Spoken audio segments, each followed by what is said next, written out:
হচ্ছে 3 to the power 10, 3 to the power 20 আর 3 to the power 30 এর গড় কত?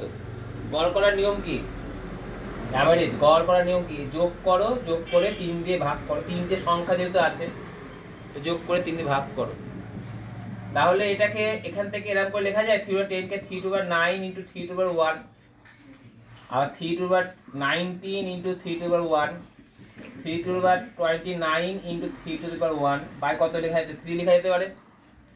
পুটেতে থেকে কত কমন গেল? 3 কমন গেল।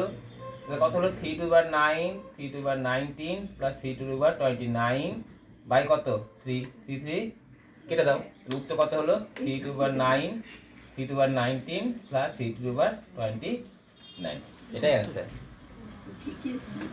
এবার হচ্ছে যদি অঙ্ক হচ্ছে যদি এরকম ধরনের থাকে 4 to the power 10, 4 to the power 20 plus 4 to the power 30 আর 4 টু দি পাওয়ার 40 এর গড় কত? নিশ্চয় করতে হবে তাহলে।